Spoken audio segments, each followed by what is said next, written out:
Okey, okey dah start. Okey baik, bismillahirrahmanirrahim.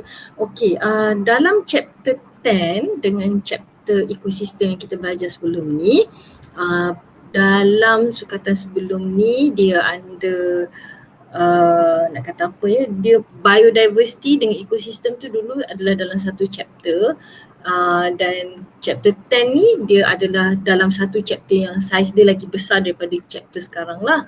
So kalau kamu tengok daripada past year questions, bila kamu tengok past year questions, kamu boleh nampak yang soalan-soalan yang berkaitan dengan environmental sustainability ni, atau soalan-soalan yang berkaitan dengan pollution, human activities that affect ecosystem, banyak diletakkan sebagai soalan 9. Sekejap ya.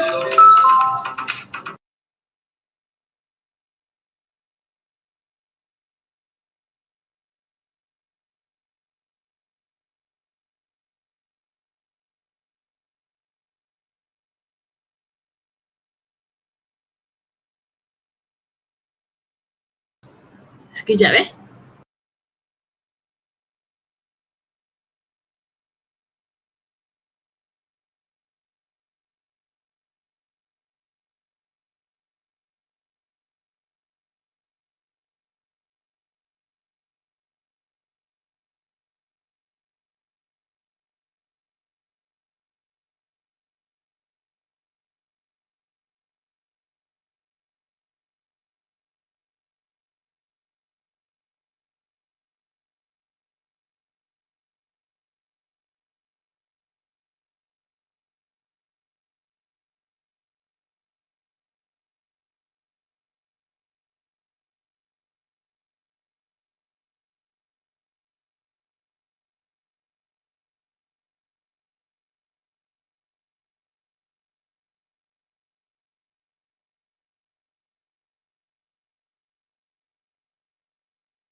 Okay, sorry for the disturbance.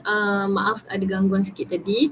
Okay, apa yang saya nak sebut tadi ialah banyak soalan-soalan past year yang berkaitan dengan chapter 10 dan juga chapter ekosistem yang sebelum ni kita belajar pasal mangrove lah, pasal different types of ecosystem, pasal population apa semua tu berada dalam jadi soalan 9 atau dalam kamu punya format sekarang dia akan jadi soalan 11. Dalam paper 2 bio kali ni kan ada bahagian C. So bahagian C tu adalah soalan wajib dan biasanya soalan bahagian C tu adalah soalan yang banyak banyak memerlukan kamu memahami konteks terkini mengenai alam sekitar. Dia banyak soalan dia banyak minta suggest. So if you take a look at past year's question, banyak soalan suggest ni adalah antaranya paling banyak datang dari chapter ni lah. Sebab you have to devise a way to solve environmental problems ke, atau mengurangkan apa-apa masalah yang manusia telah buat pada alam sekitar. Jadi dia chapter ni dia most likely dia akan berada di bahagian belakang lah, dekat paper 2, sama ada bahagian B atau bahagian C.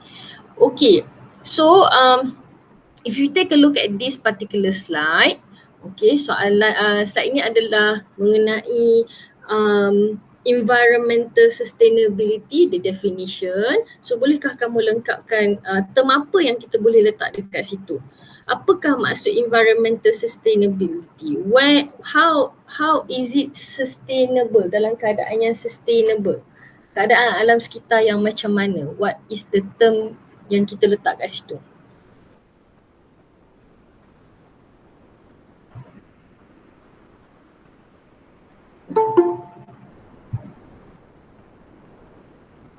Okay.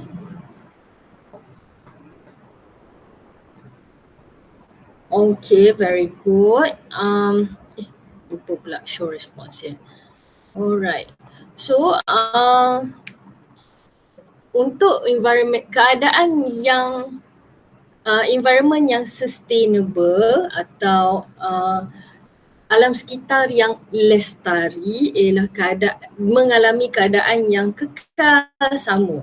Dia tak ada berubah dari segi kekurangan atau penurunan sumber semula jadi dan kualiti dia sentiasa terjamin. So an environmental condition that remains the same atau remains, tak ada masalah, without any reduction or depletion of natural resources and with an assured quality kan, sebab alam sekitar tu terjamin untuk satu tempoh masa yang panjang, atau with an assured quality atau where the quality is assured atau guaranteed for a long period of time.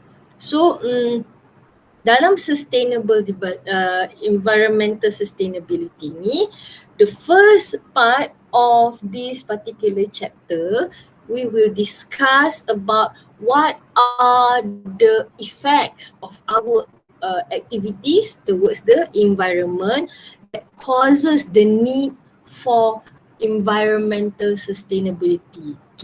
First part, bahagian pertama dalam topik ini, kita akan bincang apakah aktiviti-aktiviti manusia yang memberikan impak kepada alam sekitar dan seterusnya menyebabkan ada keperluan untuk kita menyelesaikan isu ini dan seterusnya memastikan ada kelestarian alam sekitar. Okey, mari kita tengok the first one. Okay, ni sedikit introduction lah. So ini adalah some of the human activities yang menyebabkan masalah kepada alam sekitar. One of the first effects atau one of the first threat to the environment, salah satu ancaman kepada alam sekitar yang kita akan discuss ialah greenhouse effect. Okay, so untuk greenhouse effect, bolehkah kamu senaraikan di situ apakah greenhouse gases? Bolehkah kamu senaraikan di situ greenhouse gases? Sementara tu saya buka kembali saya punya Google slide. Rupanya animated GIF ni tidak bergerak kalau draw. Okay, no problem. Saya akan buka slide-nya so that you can see the animated GIF, sebab dekat animated GIF dia ditunjuk satu persatu. Okay. Okay, this one. Okay, so as you can see here, okay, lihat dalam Google Meet saya tunjukkan animated version of the picture. Dekat situ kamu boleh nampak step by step apabila cahaya matahari sampai ke permukaan bumi, sebahagian daripada tenaga haba dibebaskan semula kepada angkasa lepas, but most of it is absorbed by the surface of the earth, oleh daratan, oleh lautan dan sebagainya. Kemudian tenaga haba yang diserap itu akan dibebaskan semula pada persekitaran atau permukaan bumi dalam bentuk tenaga haba dan memanaskan permukaan bumi, menyebabkan kita semua selesa untuk hidup di permukaan bumi. Namun begitu, itu kalau natural greenhouse effect. But human activities,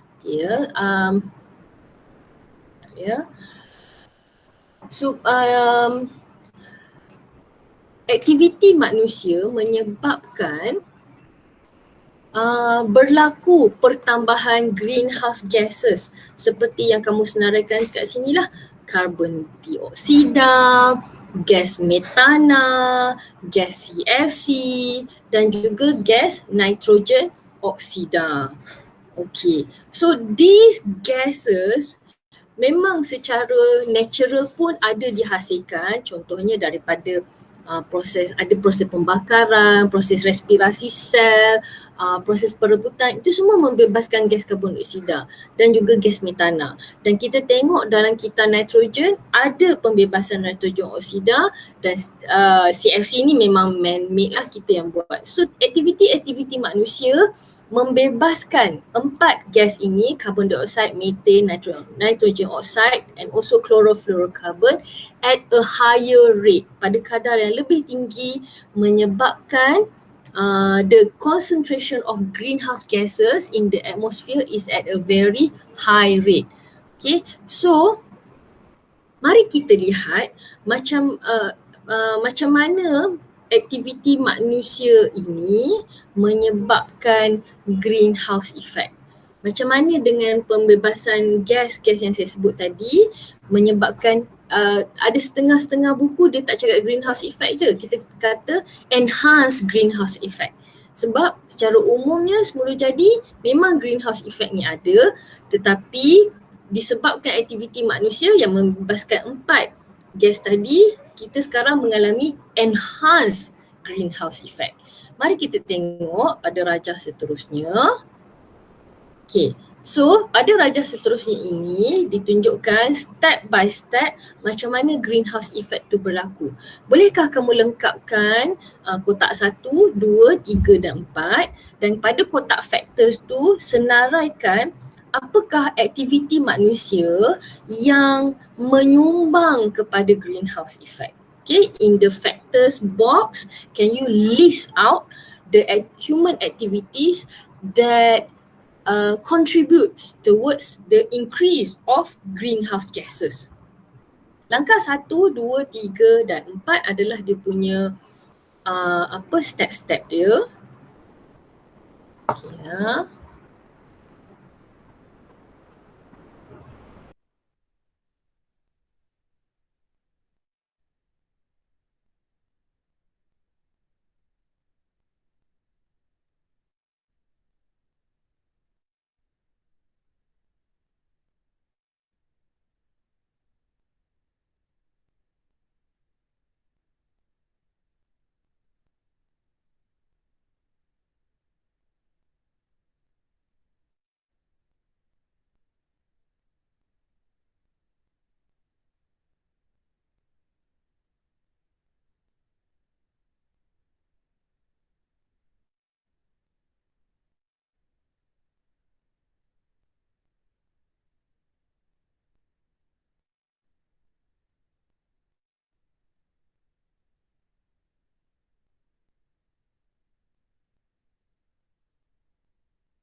Okay, I can see your submissions over here. Keep your explanation as simple as possible. In your own words as much as you can.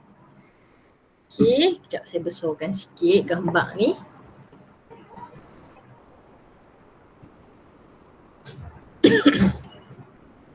Okay. So, cuba kita tengok gambar yang pertama tu, bulat oranye tu. Bulat oranye tu ialah matahari. So, langkah 1 ialah apa yang matahari buat, ada arrow, ada something yang dikeluarkan oleh matahari tu dihantar kepada permukaan bumi kan. Itu step number 1. Okay, so saya setuju dengan yang ditulis oleh this is too small. Okay, sebagai contoh yang Ilhan tulis kemasukan sinar matahari kan, atau seperti yang ditulis oleh Kholish, sunlight ray enters the atmosphere. Very good. Okay. Okay, Adam punya jawapan memang canggih ya. Short wave energy from the sun penetrates the atmosphere. That is good. Okay. Yang penting essence dia ialah pada langkah 1, cahaya matahari masuk ke atmosfera bumi. Macam Emil tulis ni. Juga betul. That is the a simple way yang saya sebutkan tadi pun betul ya. Yang penting essence dia ialah cahaya matahari masuk ke atmosfera bumi untuk langkah 1. Untuk langkah 2, apa yang berlaku kat situ? Okey. Apa yang berlaku dekat situ? Okey, bila arrow kuning tu sampai kepada permukaan bumi, okey, apa yang berlaku kat situ? Alright, I can see here. Okey, idea daripada Emil kata diserap, tenaga tu diserap oleh permukaan bumi. So yang cahaya matahari ni kita bukan saja boleh kata tadi Adam sebut shock wave energy kan. We can also use the term radiation pun betul. Okay, so short wave energy yang Adam cadangkan ini kita juga boleh kata sun radiation, radiasi daripada matahari, juga istilah yang betul ya. So kejap ya, saya highlight satu persatu. Okay, okay, this one and also another one from Emil. Okay, 2 sampel ni daripada Holish dan Emil. Thank you so much. Okay, so cahaya matahari atau lebih tepat lagi radiation from the sun, radiasi daripada matahari diserap oleh permukaan bumi. Okay, kalau nak cerita info tambahan lagi, sebab saya perasan one of you cakap pasal memanaskan permukaan bumi. Okay, that is also true untuk langkah 2 kan. Cahaya matahari atau radiasi dari matahari atau heat from sunlight ray is absorbed by the surface of the earth, and then at the subsequently this will warm the surface of the earth kan. Permukaan bumi menjadi lebih panas untuk langkah 2 ya. Saya setuju. And then langkah 3, okay, bagus. Some ray atau sebahagian daripada haba boleh, sebahagian daripada radiasi boleh dipantulkan semula. Kita panggil istilah yang lebih baik ialah dipantul lah, atau dibebaskan pun boleh diterima. Okay, some of the radiation is reflected back to space. Okay, atau some sunlight ray is reflected back to space. Most of it diserap oleh permukaan bumi. Sebahagiannya reflected to the space. Okay, and then langkah 4. Okay, langkah 4, semasa radiation tu reflected, sun radiation tu reflected back to space, some of the heat reflected is absorbed by the greenhouse gases. Seperti yang Holish tulis tu ya pada langkah 4. Some of the heat absorbed is some of the heat reflected is absorbed by greenhouse gases. Ataupun kita terus cakap sebahagian daripada tenaga haba diserap oleh gas rumah hijau. Bagus. Okay, bagus Emil, that is a good answer. So apabila berlaku aktiviti manusia yang menghasilkan jauh lebih banyak gas-gas rumah hijau macam yang kamu senaraikan tadi, ada karbon dioksida, ada metana, ada CFC, ada nitrogen dioxide. All of these gases, when there are a lot of these gases in the atmosphere, it will also trap a lot of heat. Apabila banyak gas ni di atmosfera, lebih banyak tenaga haba diserap, menyebabkan permukaan bumi jadi semakin panas. Okay, so untuk mereka yang tak dapat tadi, boleh rujuk juga pada Google Meet ya. Dekat Google Meet tu ada 2 sampel jawapan di situ, satu bahasa Inggeris, satu bahasa Melayu. Okay, antara faktor-faktor yang menyumbang kepada peningkatan gas-gas rumah hijau ni seperti pembalakan, pembakaran hutan dan pembakaran api fosil atau the burning of fossil fuel, animal farming, agricultural activities and the use of cooling substances iaitu CFC. Tapi I would argue the use of CFC has been reduced greatly throughout the recent years sebab kita dah ada pengganti CFC iaitu HFC tak silap saya ya, sebagai cooling substance lah. So untuk carbon dioxide, penyumbang utama dia adalah daripada penternakan haiwan, pembebasan gas daripada pembakaran petrol, dan ini tidak dibantu dengan deforestation sebab bila kita buat deforestation, organisma yang actually absorb the carbon dioxide in the air are reduced. So kurang penyerapan gas karbon dioksida di udara dan kita pula pergi tambah lagi pengeluaran gas karbon dioksida kan. So itulah yang antara penyumbang utama yang menyebabkan greenhouse gases meningkat. Agricultural farming juga meningkatkan kepekatan karbon dioksida sebab meningkatkan kadar respirasi, meningkatkan penghasilan najis daripada ternakan, dan najis daripada ternakan ni bila decompose memang akan menghasilkan memerlukan proses respirasi proses penguraian yang banyak, dan penguraian byproduct dia ialah karbon dioksida.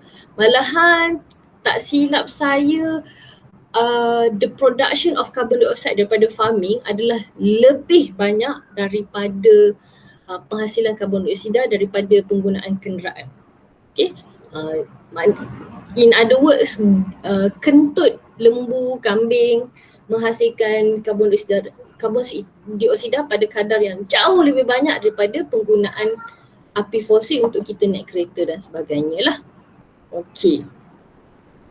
Penjanaan kuasa elektrik pun tak sebanyak farming untuk penghasilan karbon dioksida ni. That is the funny part lah.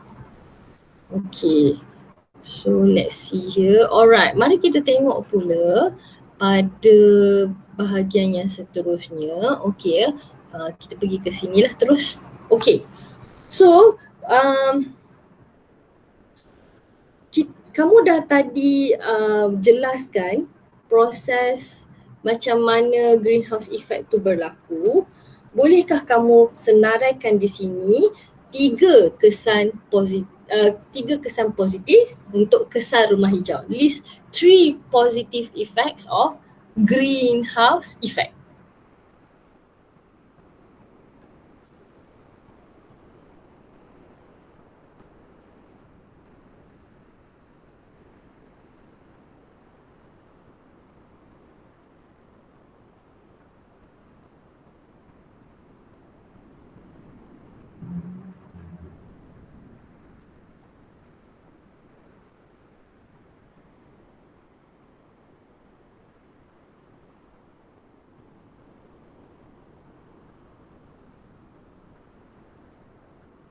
Okey, senaraikan saja. Okey, senaraikan saja. Bila senaraikan ni maknanya kita ikut bilangan markah. Kalau markah dia 3, bagi 3. Kalau markah dia 4, kita bagi 4 kan? Okay, so some of you has already submitted. Okay, antaranya seperti idea daripada Hazman. Hazman kata untuk maintain the temperature of the earth. Yes, maknanya bila ada penyerapan haba pada permukaan bumi, it maintains the temperature of the surface of the earth throughout day and the night. Tak ada perbezaan banyak sangat lah antara malam dan siang kan. Okay, and then it maintains sea level by preventing the melting of ice. Okay, boleh. Kemudian disebabkan kita pula greenhouse effect ni menyediakan suhu persekitaran yang sesuai, maka ini akan membantu pertumbuhan pokok-pokok, especially dalam sektor pertanian lah. Okay, dan yes, help in the growth of crops, and also membantu tumbuhan membesar, especially dalam sektor pertanian. Ini sangat penting lah. Suhu yang konsisten adalah penting untuk pertanian kan, sektor pertanian. Kalau kita dah tengok sebelum ni, faktor abiotik yang mempengaruhi tumbuhan ialah suhu salah satunya. So kalau suhu tak konsisten, macam mana nak mengekalkan penghasilan atau mengekalkan hasil tuaian yang konsisten. Okey, kemudian last kali yang juga sesuai ialah preserve life forms on earth, kan, mengekalkan kemandirian spesies ensure the survival of life form on the earth mana-mana yang sesuai. Sebab of course tidak semua haiwan boleh adapt. Most animals cannot adapt to major changes in temperature, kan? Tak semua organism boleh adapt dengan perubahan suhu yang terlalu besar, kan? Boleh especially organism yang tidak boleh bergerak dan berpindah habitat. So maintenance of temperature tadi tu juga membantu untuk preserve life forms on earth. Okey, ini soalan senaraikan saja, senang saja. Okey, mari kita tengok soalan yang seterusnya. Okey, untuk 4 markah, terangkan 2 kesan negatif kesan rumah hijau. Explain 2 negative effects of greenhouse effects. Kalau soalan ni dia tak kata terangkan 2 kesan, dia kata explain negative effect saja, tapi 4 markah. So most likely, sebab negative effects, most likely nyatakan 2 negative effect dan explain negative effect tersebut.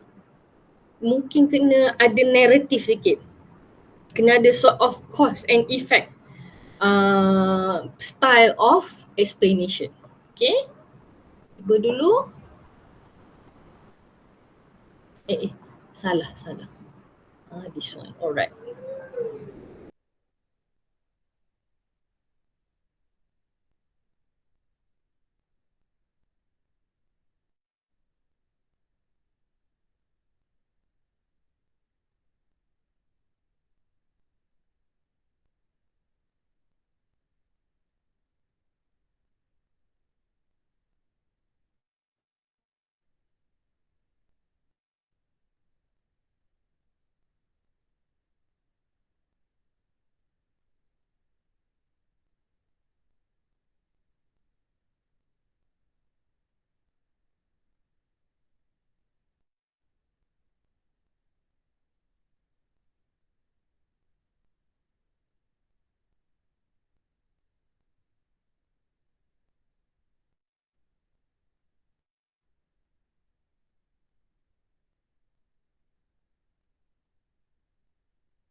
Okay.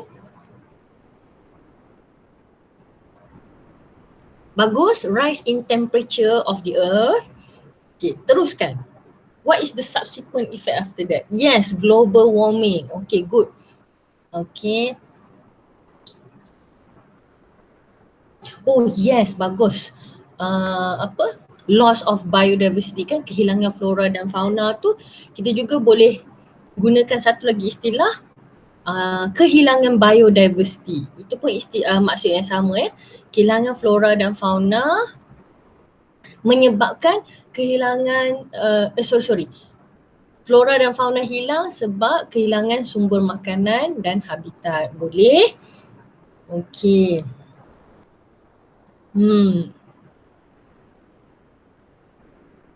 So, okey. Kenapa penyahutanan pula ni? Kesan greenhouse effect saja, fokus kepada greenhouse effect. Bukan kesan aktiviti deforestation tau, bukan kesan penyahutanan ya. Okey, sebagai contoh macam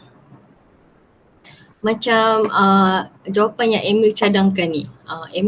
Emil cerita dalam konteks greenhouse effect menyebabkan betul dah tadi tu. Tak apa, teruskan. Okey, cadangan saya Emil sebelum kenaikan aras laut tu, Emil tambah peningkatan suhu laut kan? Increase in ocean temperature. Mungkin betul. Betul. Yang Emil sebut tu betul. Cuma kalau untuk tadi sebenarnya saya nak cadangkan pada Emil tambah kat depan. Yang kemudian kamu tulis tu betul lah. Okey. Okey Azim, betul. Saya setuju aras laut juga meningkat disebabkan pencairan ais di kutub. Bagus. Okey. So satu, dua. Baru dua Azim. Tambah lagi. So kemarau dan flora mati. So kesan daripada flora mati tu mungkin Azim boleh kaitkan dengan food chain. Nanti bila kita boleh kaitkan dengan sumber makanan ke atau habitat ke kan. Itulah kita boleh apply balik pengetahuan pasal food chain tadi kan. Tadi pula yang kita belajar minggu lepas-lepas. Okey, betul. Okey, Holish teruskan. Yes, global warming is a good point. Okay, increase in temperature destroys marine life. Okay. Saya membayangkan Holish nak cakap bila temperature naik, destroy marine life. Rupanya kaitkan dengan carbon dioxide ya. Okay, tak habis lagi tu, tak cukup lagi markah tu. Global warming tu dengan increase in earth temperature 2, destruction of marine life tu 3, large amount of CO2 into the ocean. Kalau kamu nak tulis yang tu, jawapan tu valid kalau soalan dia ialah kesan aktiviti manusia. Macam dia bagi gambar penggunaan kereta, apa-apalah aktiviti manusia yang menghasilkan gas karbon dioksida, itu betul. Tapi sebab Rajah ni dia tanya greenhouse effect. So large amount of carbon dioxide ni bukan sebab greenhouse effect tapi sebab aktiviti manusia menghasilkan carbon dioxide kan. So yang Holish tulis causes destruction of marine life tu betul sebab it is related to increase in temperature. So mungkin Holish boleh tambah lepas tu explanation untuk causes destruction of marine life tu, apakah subsequent effect dia. Bila marine life tak ada, apakah kesan dia dari segi biodiversity ke, dari segi biotic atau abiotic components yang kita cakap sebelum ni, yang kita bincang sebelum ni kan. Food chain jadi macam mana dan sebagainya lah. Okay. Alright, Adam dah dapat 2 markah dah dekat situ. Kena tambah lagi 2. Yang Adam tulis tu is a good point ya. P1 dengan P2. P1 dan explanation untuk P1. Bagus. Okay.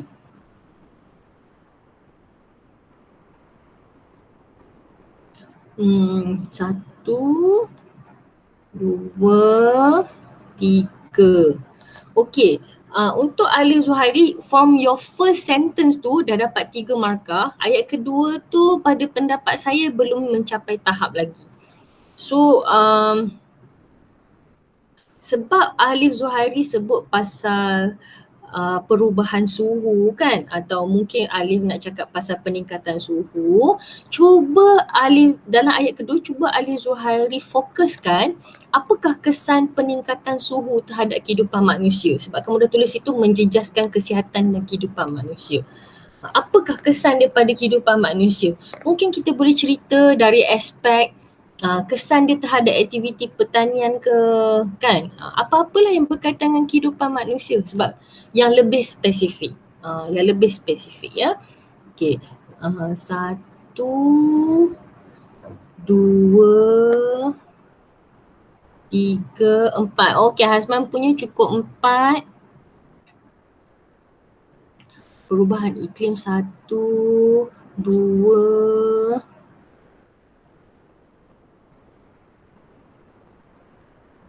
tiga, empat. Okey, Ilhan Arif cukup empat.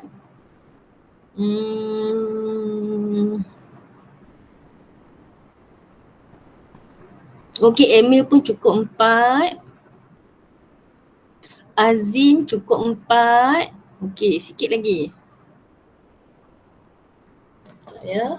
Sebab most bila saya combine jawapan kamu semua, kita nampak, kita boleh dapat different points which is good. Okay, which is good. So saya akan screenshot semua sekali. Okay, so that you can get the idea. Selalunya soalan macam ni ialah soalan 6-8 markah. Usually kita akan tanya kesan dia kepada, kita akan tanya dua aspek. Kita akan minta student, kalau soalan ni 10 markah, 8 markah, terangkan kesan greenhouse effect ni pada manusia dan pada alam sekitar. So you can see from your point, mostly kamu cakap pasal alam sekitar. Kita juga boleh cakap pasal manusia, macam idea Ali Zuhairi tadi cakap pasal menjejaskan kesihatan manusia, tapi specifically yang berkaitan dengan suhu, kita boleh cakap kalau kesihatan apa dia, kalau dari segi livelihood apa dia, kan, kalau menyebabkan peningkatan aras laut tu, increase in sea level tu boleh menyebabkan kehilangan habitat, kehilangan tanah untuk hidup, manusia dah tak ada tempat nak hidup, nak tinggal, ataupun mengurangkan hasil tuaian. Sebab suhu yang terlalu tinggi ni kan ganggu fotosintesis, kan. Okay. So, semua jawapan-jawapan ni, the combination of your answer boleh push sampai ke 8 markah. Okay, sekejap ya. So, saya screenshot semualah. Alright, so let us see the next one. So, dia punya take home point untuk soalan ini ialah bila kita bercakap mengenai kesan aktiviti manusia atau kesan fenomena seperti greenhouse effect, nanti kita tengok acid rain lah apa semua ni, we have to be very specific because bukan nak kata apa, greenhouse effect mungkin tak ada kena mengena dengan kita tak cakap pasal pernafasan lah. Tapi kalau kita cakap pasal pencemaran udara, barulah kita cakap pasal kesan kepada kita punya pernafasan. So we have to be very specific. Alright, the next one. Okay, so ini antara soalan cadangkan lah yang apa yang saya sebut tadi. Kita tahu aktiviti manusia yang menjadi faktor penyumbang kepada penghasilan lebih banyak greenhouse effect. Bolehkah kamu cadangkan apa yang kita boleh buat untuk mengurangkan greenhouse effect ni? Dia boleh dua cara ya, sama ada kamu senaraikan 4 langkah, 4 cadangan, atau ada 2 cadangan, setiap satu tu ada further explanation ke?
Cikgu, Yes. kalau dia soalan 4 markah kan, Mm-hmm. dia boleh kasih 4 cara ke 2 cara dengan 2 sebab? Untuk suggestion dua-dua kaedah pun boleh. Oh, okay. Hmm. Thank you, cikgu. Alright.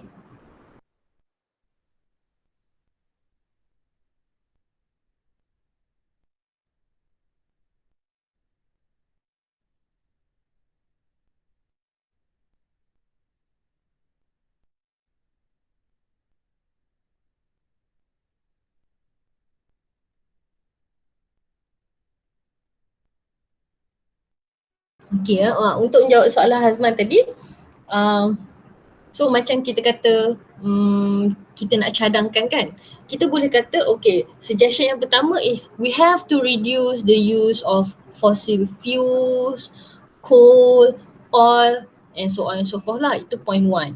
Point two, this can be achieved by carpooling ke atau increase the use of public transport dan sebagainya.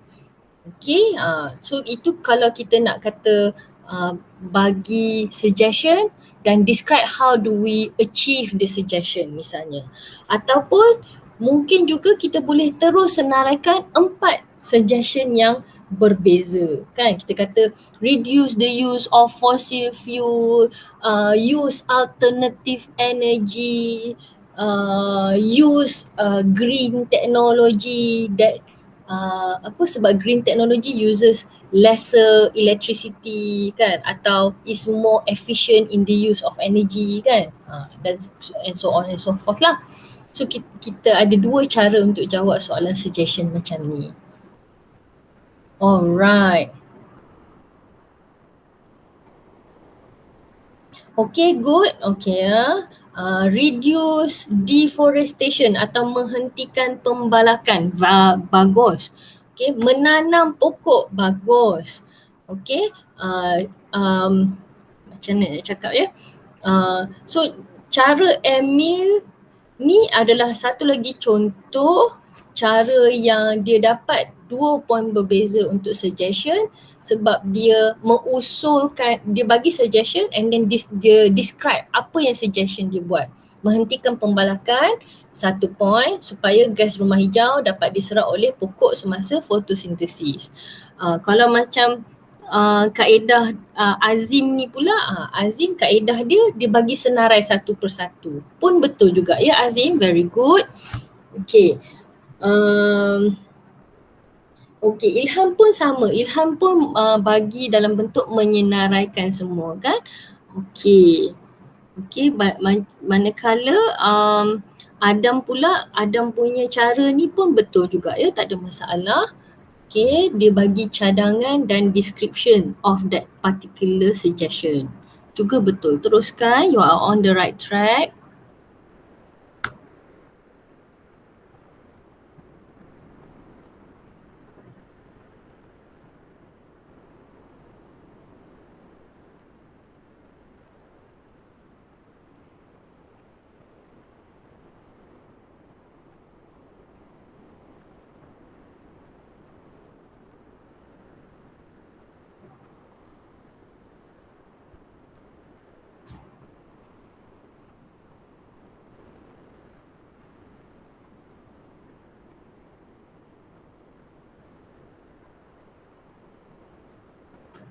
Oh, sekejap ya. Paparkan semula. So, all of your ideas are very good, nampak ya.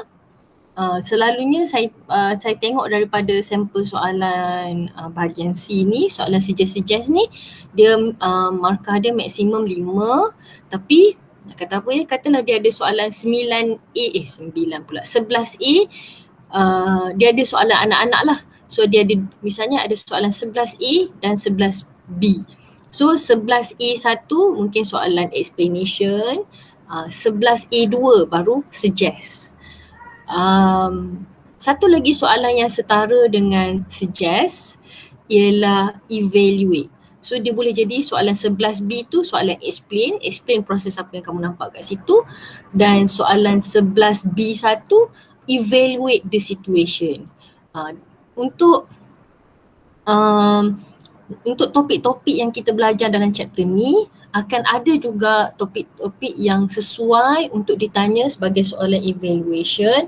Sebagai contoh katalah nanti kita akan tengok dalam deforestation. Contohnya macam ni ya. Okey. So ini adalah contoh soalan contoh konten yang sesuai untuk kita buat soalan penilaian. Kita boleh kata okay, this picture shows a human activity that that impacts the environment. Gambar menunjukkan satu contoh aktiviti manusia yang memberikan kesan kepada alam sekitar. Nilaikan aktiviti manusia ini. Okay, so kalau dia kata nilaikan atau evaluate the human activity ni, kita boleh evaluate, biasanya kita akan bagi kebaikan dan keburukan. Kalau dalam kes ni kita bagi kebaikan dia basically ialah the purpose of doing deforestation lah, and then kita explain pula negative effects of doing deforestation. So okay, bagus Azin, dia dah start jawab. Okay, untuk yang lain boleh mulakan. Boleh mula jawab dekat sini. The first one dalam kotak atas tu, ialah nyatakan maksud deforestation. Okay, dan yang kedua, dua kotak kat bawah tu, kiri kanan bulatan tu ialah tujuan kita buat deforestation dan negative effects of deforestation.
Okay.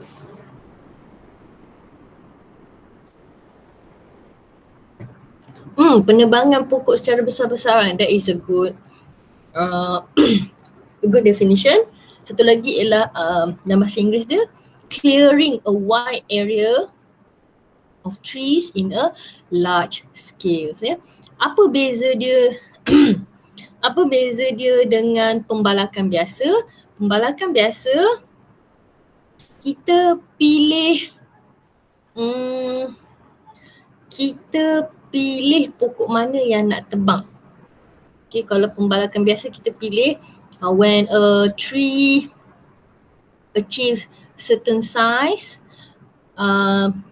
atau pada size-size tertentu, barulah kita akan tebanglah pokok tu. Malahan bukan itu saja ya. Kalau pokok tu saiz dia besar, macam saiz dia sangat besar, biasanya pokok tu tidak boleh ditebang sebab pokok tu dikira sebagai natural nation's heritage. Dikira sebagai warisan negara, pokok-pokok yang besar ni. Itu yang dilihat pada redwood forest dekat US. Pokok-pokok redwood ni besar sampai dia punya lebar tu sampai berapa biji kereta boleh disusun dari satu hujung ke satu hujung. Punyalah lebar dia punya, panjang dia punya diameter dia tu kan. So dalam hutan simpan negara kita juga macam tu ya, pokok-pokok yang pada saiz yang sangat besar memang tidak ditebang sebab pokok-pokok saiz besar tu biasanya akan diwartakan sebagai khazanah negara. Tapi kalau pokok yang saiz dia belum mencapai tahap kecil lagi juga tidak dibenarkan untuk ditebang. Itu kalau pembalakan biasa. Tapi deforestation dia memang nak clearkan the area, just like you said, penebangan pokok secara besar-besaran atau clearing a wide area of trees in a large scale. So kita nampak pada gambar tersebut memang tak ada pokok, sangat minimal lah pokok yang cover the whole area. So most of the time deforestation ni adalah keperluan untuk sama ada untuk perlombongan. Itu yang kita nampak kes di Tasik Chini sekarang lah.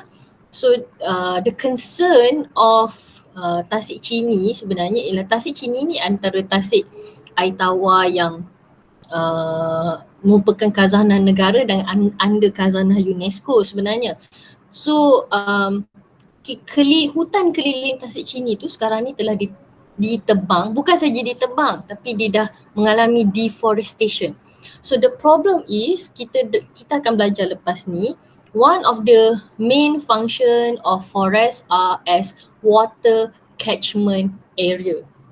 So setiap kali kita ada sumber air, sepatutnya berapa kilometer hutan yang mengelilingi sumber air itu perlu diwartakan sebagai hutan simpan sebab dia adalah berfungsi sebagai pusat tadahan hujan. So biasanya kalau kamu tengok dekat water reservoir kat negeri-negeri mana-mana pun keliling dia semua hutan, tidak ada pembangunan sebab hutan tu berfungsi sebagai water catchment area. So tapi itu tidak berlaku di Tasik Chini lah, sebab tu ramai orang marah lah. So bila tak ada water catchment area, nanti kita akan tengok Tasik Chini tu makin lama akan jadi makin cetek dan seterusnya kurang air yang disimpan dalam Tasik Chini sebab sumber air daripada hutan sekeliling tu dah tak ada. That is the problem. So kes di Tasik Chini tu sebab untuk mineral mining dan most of the time kalau kamu tengok di KL, di area Selangor, KL, Putrajaya, Negeri Sembilan ni deforestation rampant juga sebab untuk building residential area, building roads dan sebagainya lah. So banyak aktiviti-aktiviti yang kita boleh senaraikan dekat situ. So antara kesan-kesan dia ialah hakisan tanah, macam Azri nyatakan sini, hakisan tanah, subsequently banjir kilat dan in the long term menyebabkan perubahan iklim lah sebab dia adalah, deforestation juga adalah penyumbang kepada greenhouse effect. And then of course we have talked about the function of plants for nitrogen cycle, dan bila kita cakap pasal transpiration hari tu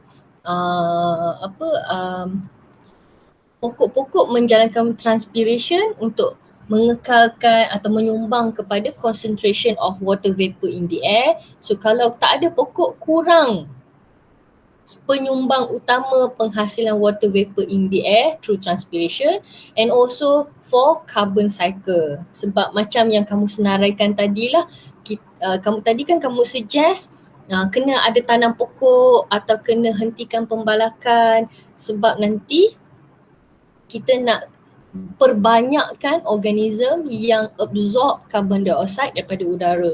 So without forest, due to deforestation, we are disrupting the carbon cycle because there are no more organisms that can absorb carbon dioxide from the air to convert it into glucose and subsequently starch. Okay, now let's take a look at this picture. Okay, gambar ini juga adalah satu eksperimen yang digunakan untuk menggambarkan bagaimana tumbuh-tumbuhan membantu untuk mengurangkan kesan hakisan tanah. Cuba kita tengok pada rajah ni, yang sebelah kanan sekali, bila kita tuang air yang turun daripada bekas tersebut keruh sebab soil also dissolve into the water and move towards the bottle at the bottom. Sama juga untuk balang yang tengah-tengah tu, kita dapati kurang keruh airnya because the presence of organic materials, daun lah, branches lah on the surface of the soil decreases soil erosion. But of course lah, bila ada plants, we can see that the water that come out of the container, the blue container is almost clear. Tak ada warna brown pun sebab soil particles dipegang oleh akar-akar tanah, is held together by the roots of the plants, of the grass. Therefore, the grass roots function as quote unquote as a sponge untuk to hold the water together, to hold the soil particles together and prevent it to dissolve and follow the flow of water. Pada balang yang kontainer yang paling kiri tu, kita dapat lihat peranan akar pokok yang sebab akar ni berselirat dalam tanah kan, so dia berfungsi macam span yang memegang air yang dituang ke dalam bekas tersebut, menyebabkan dia bukan memegang air, dia memegang soil particles. So the soil particles, when water is poured into the container, the soil particles does not follow the water, tidak mengikut aliran air sebab soil particle dipegang oleh akar-akar atau fibrous roots of the grasses. Mari kita tengok, ini contoh satu soalan berkaitan dengan soil erosion, deforestation. So gambar ni lebih kurang macam gambar yang ada dalam kita punya textbook jugalah, lebih kurang ya. So it shows how the exposed surface of soil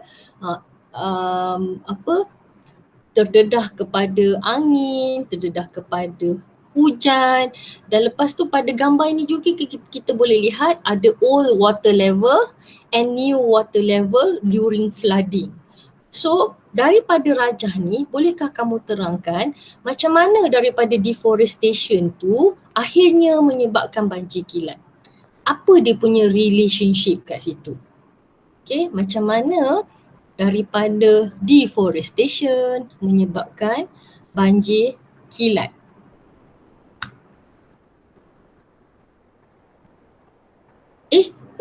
Maaf, saya yang bersalah sebab saya tak bagi ni ya, teks. Sekejap ya, saya adjust sekejap. Okay, lupa pula. Terlepas pandang pula slide ni. Sekejap ya, saya tambah. Alright, dah boleh dah.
So antara term yang kita boleh guna kat sini, sebab dalam textbook dia senaraikan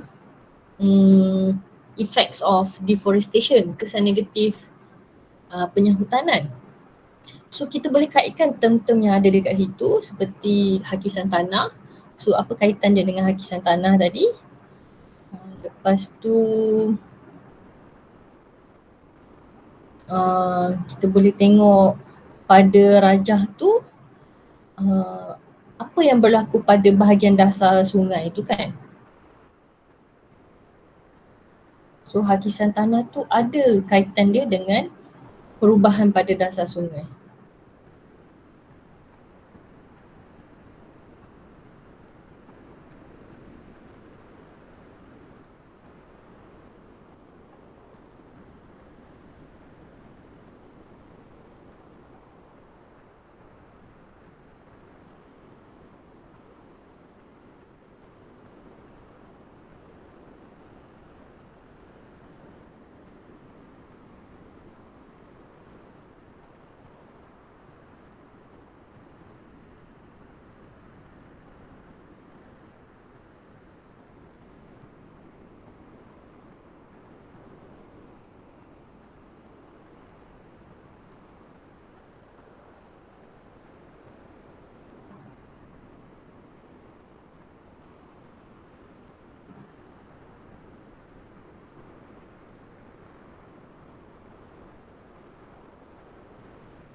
Bagus. Okay, I can see from your answer. Okay, pokok yang ditebang tidak ada untuk menanda air hujan. Yes, I agree with you.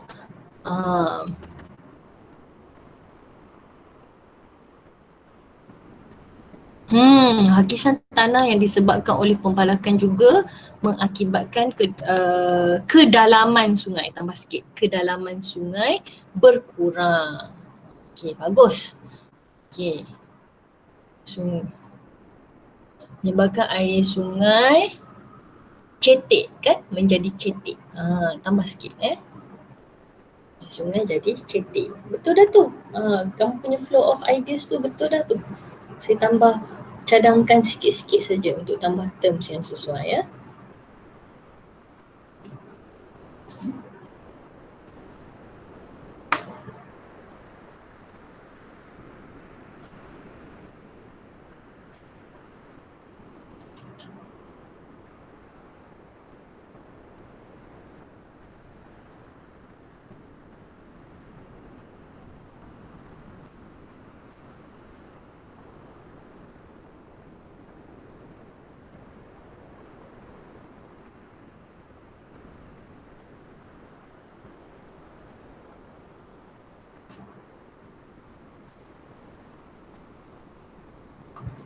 Okay. So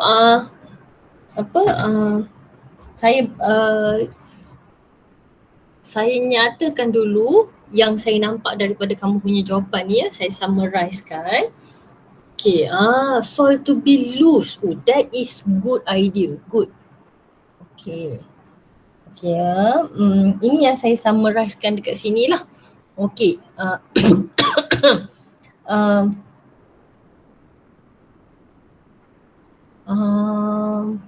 Bila most of you started with land surfaces will be exposed to erosions by wind and rain. Okay,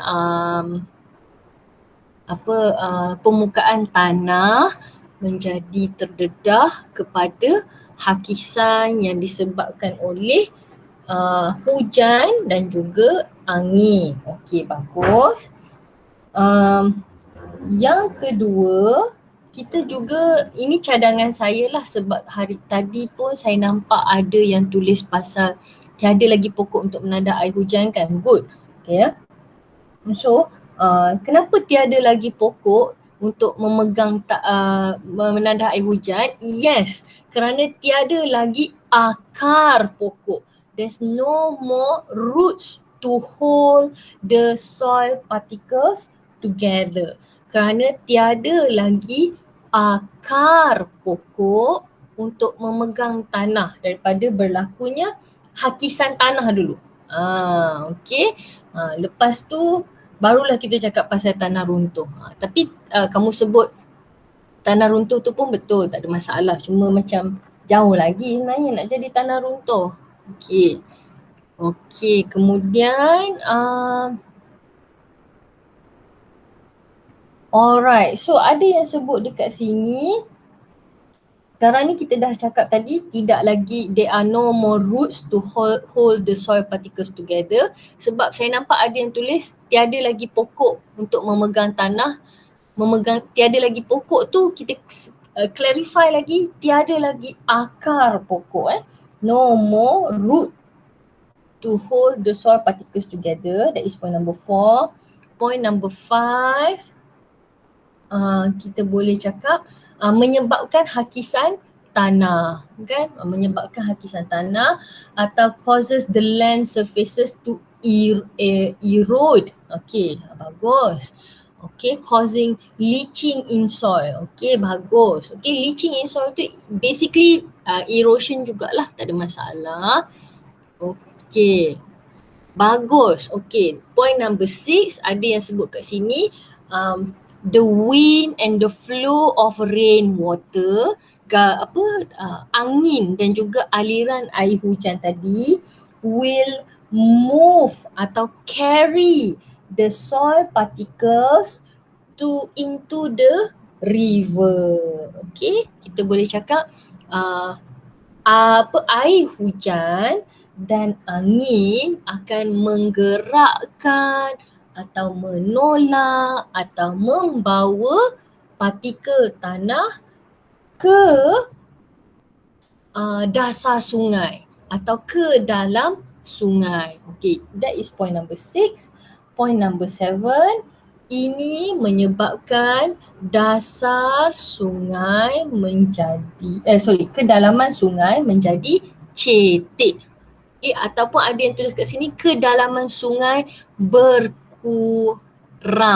Okay, bagus. Okay, so bila sungai menjadi cetek atau increase sedimentation of the river to making it become more shallow. Itu pun satu lagi istilah kita boleh guna lah.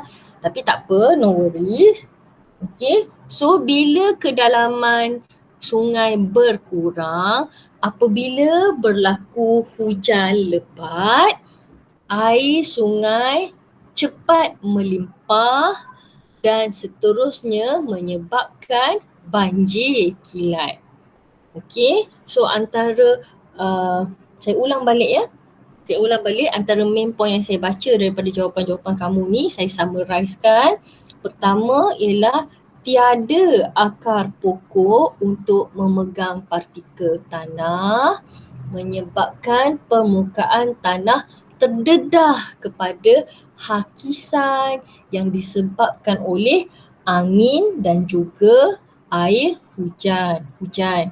Okay, so ketiga, ini menyebabkan hakisan tanah. Istilah soil erosion tu kita boleh letak dan subsequently tanah runtuh. Lepas hakisan tanah, boleh juga kata tanah runtuh. Tak ada masalah, boleh. Okay, number 4. Number 5, partikel tanah dibawa atau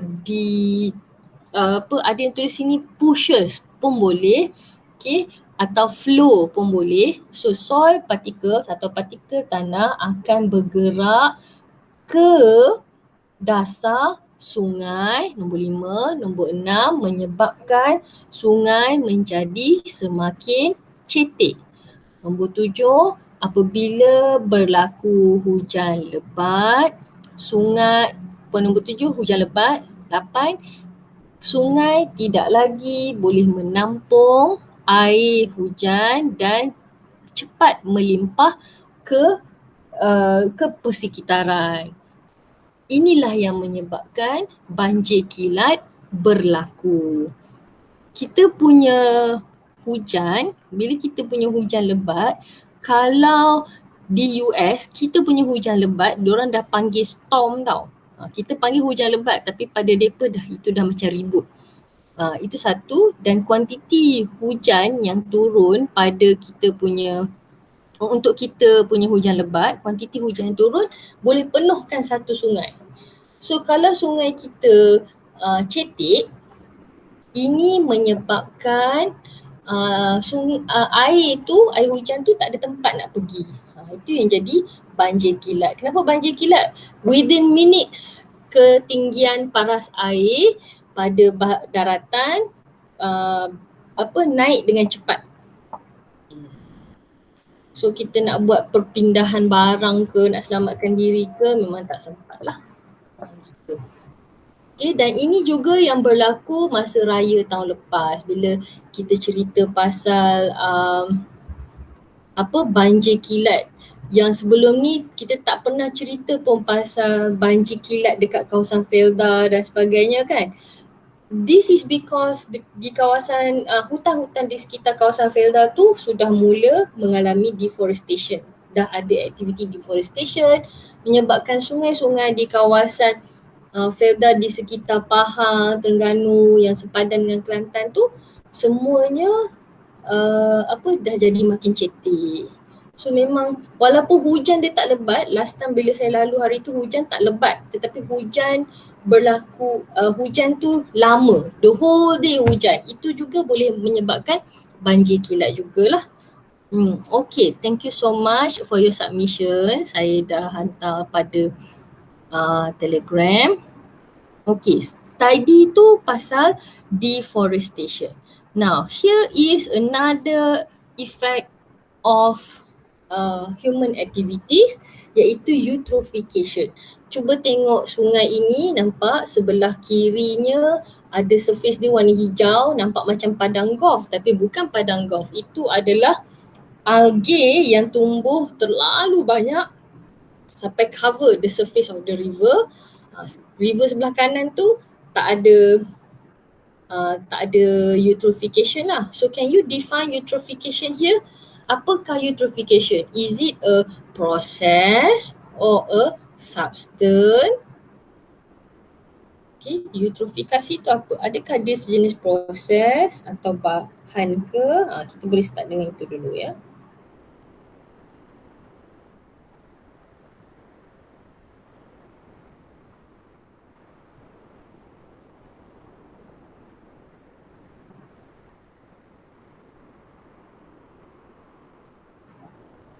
Okay, what is meant by eutrophication? Kita boleh start dengan it is a process dan we work from there lah.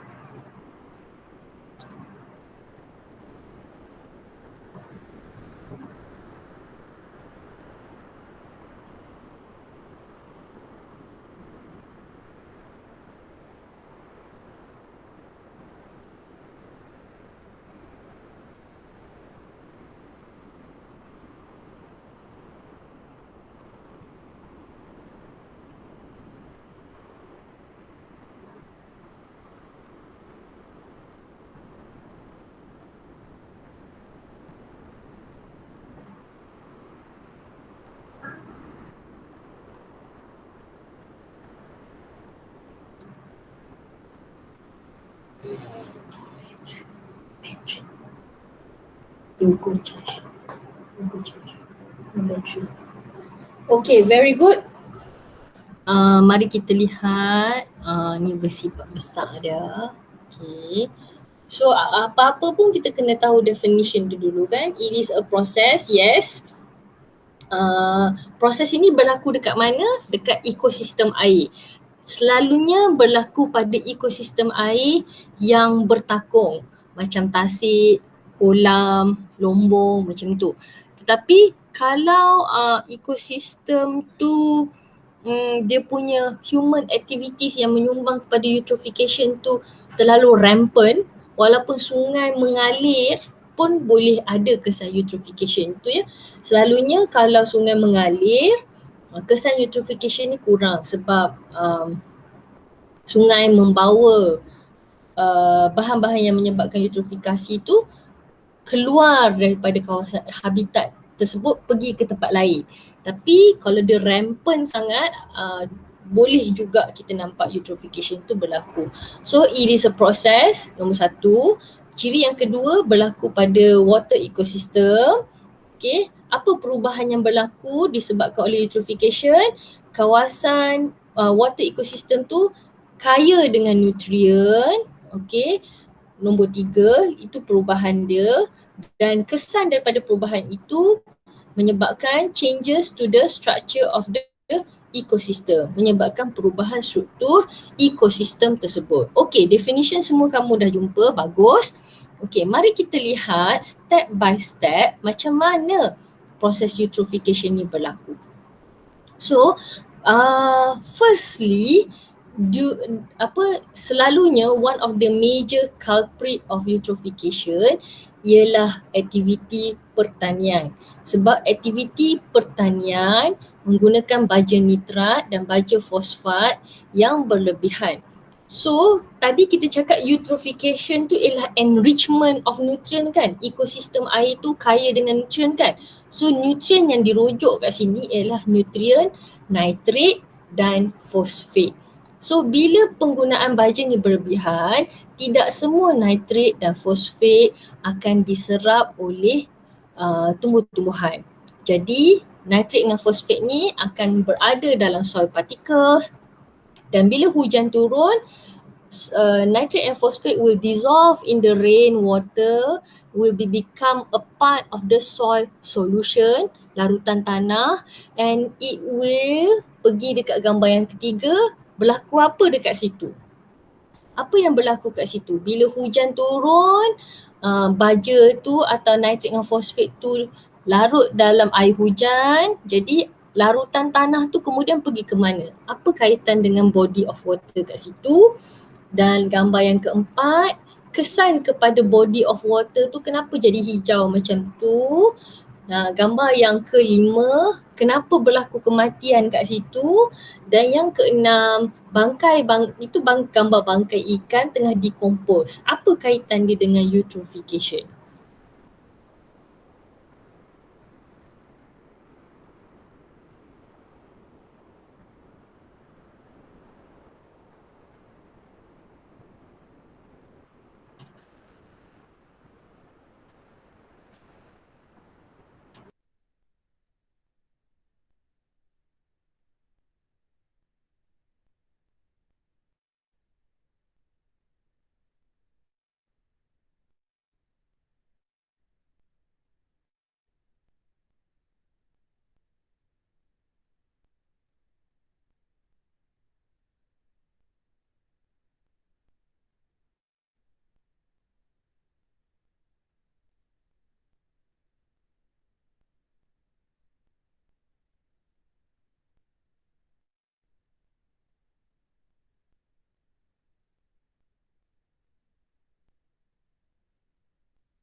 Okay, very good. So, pada gambar yang ketiga tu, I can see from your answer. Okay, kejap ya, saya besarkan sikit. Sebab kotak dia pun kecil je. Saya pun kena besarkan sikit lah. Okay. Okay, this is the biggest that it can go. Alright. Now, let's see here. Okay ya. So, gambar yang ketiga tu ialah nak indicate excess fertilizer atau lagi tepat lagi ialah excess nitrate and phosphate flows to the lake and rivers, atau kita juga boleh kata flows to the water ecosystem kan.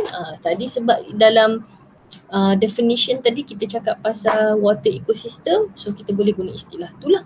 But anak-anak be careful, kalau soalan tu dia tunjuk gambar dan kita tengok gambar tu gambar tasik, so kita katalah excess nitrate and phosphate flows into the lake. Kalau dia bagi gambar river, kita kata excess nitrate and phosphate residuals flow into lakes and river.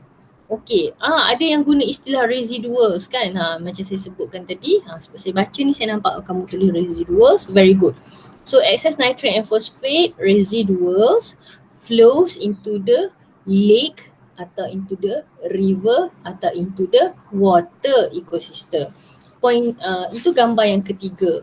Point yang keempat, bila dah ada enriched with nitrate and phosphate, gambar yang keempat tu menunjukkan merangsang pertumbuhan alga. Good. Stimulate rapid growth of alga. Okay. Covering up the water surface of the lake ke, covering the surface of the lake ke, covering the surface of the river ke, depends on the questions lah. Okay. So very good is to stimulate the rapid growth of alga atau merangsang pertumbuhan alga dan seterusnya menutupi permukaan air. Very good. Okay. So gambar yang keempat tu, ramai yang tulis kat situ, the rate of photosynthesis of aquatic plants slow down. Bagus. Menyebabkan dissolved oxygen decreases. Okay, kadar fotosintesis tumbuhan akuatik yang tenggelam, berkurangan.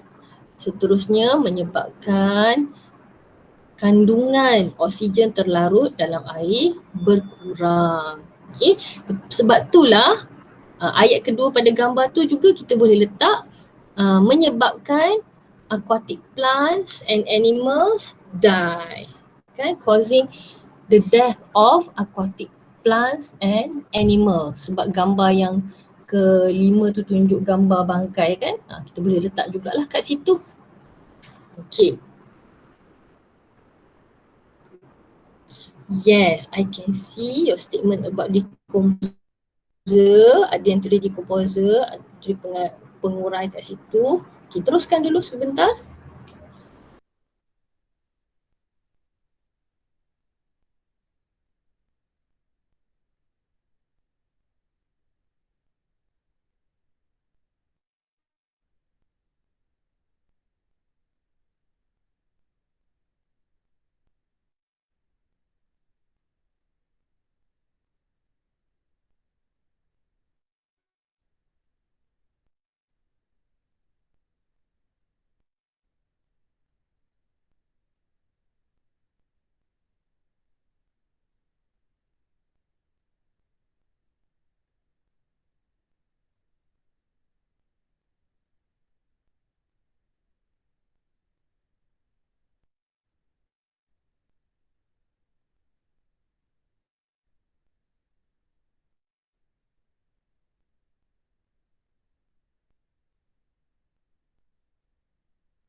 Okay, very good.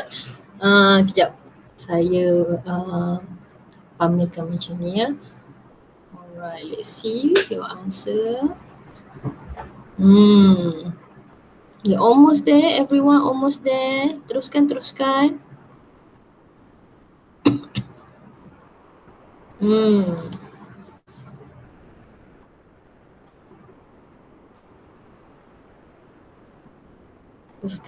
Okay, this is our last slide for today.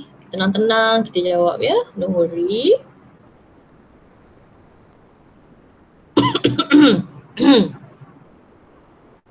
Okay. Good, Ilhan, you are on the right track. Teruskan. Ali Zuhairi pun sama, you are on the right track. Hollis dia tulis yang gambar last dulu ya, tak apa, boleh. You are on the right track also, no worries.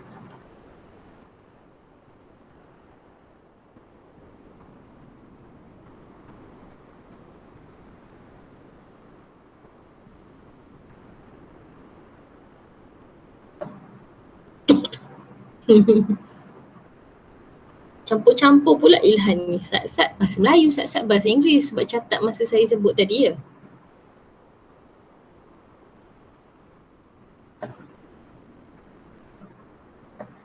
Ya, nak besarkan.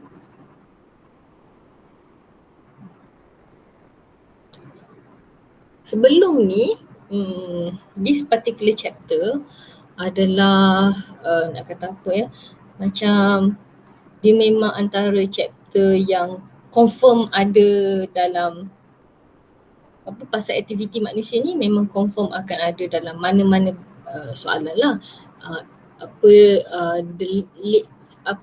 Latest 5 years ni dia memang letak kedudukannya pada bahagian B. Dulu essay tu bahagian B.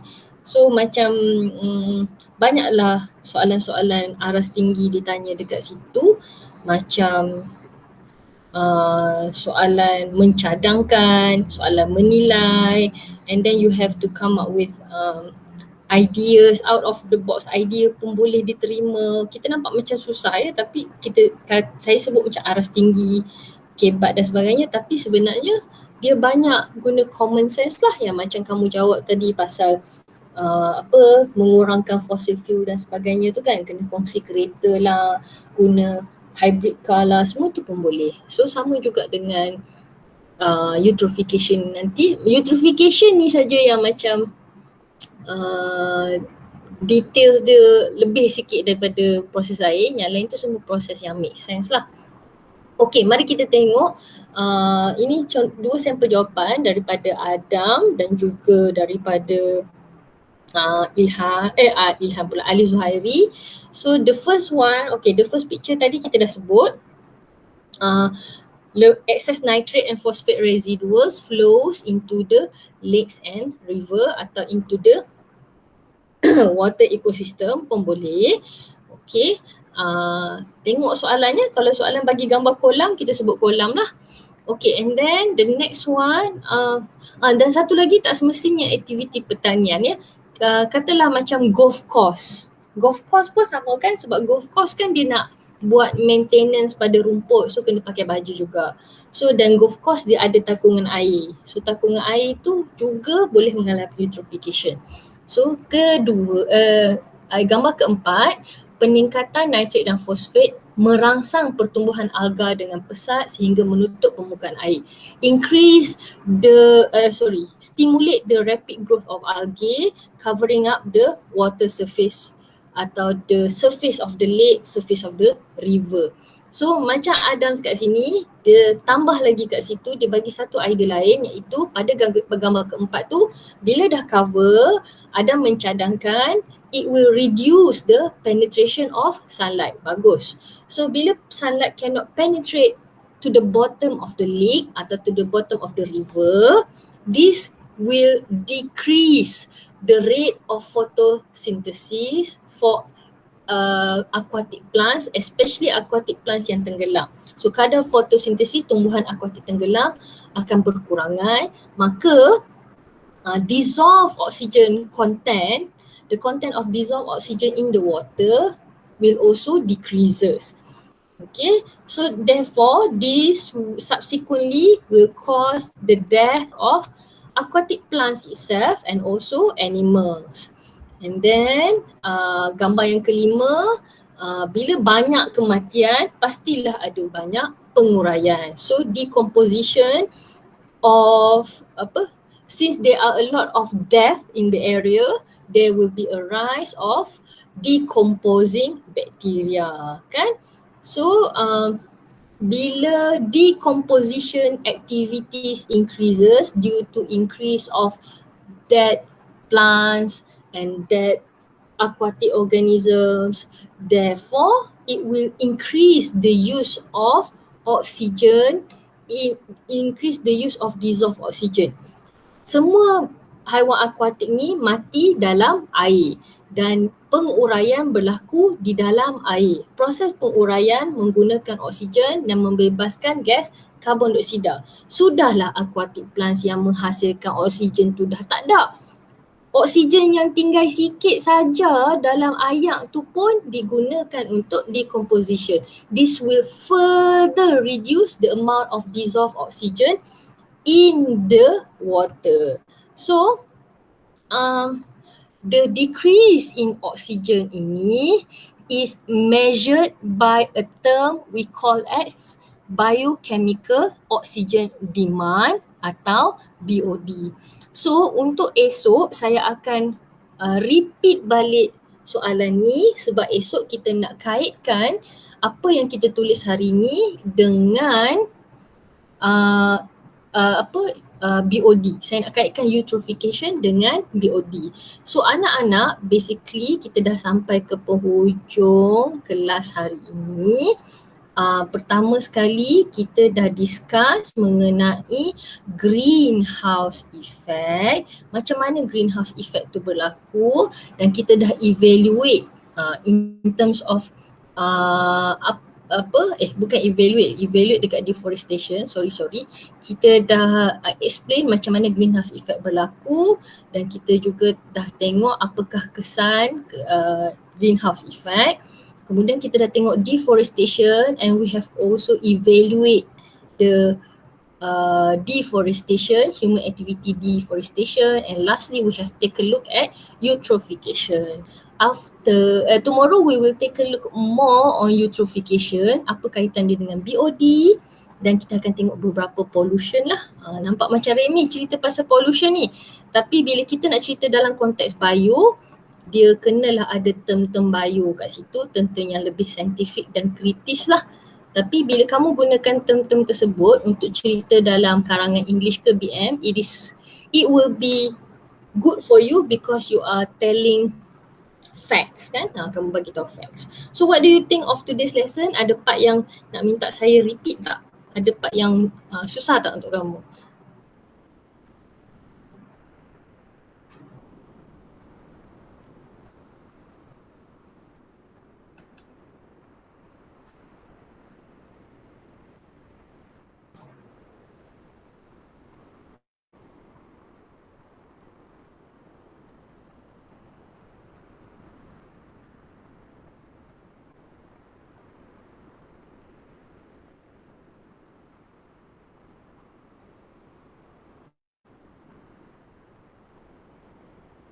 Oh sorry, I should have shown responses.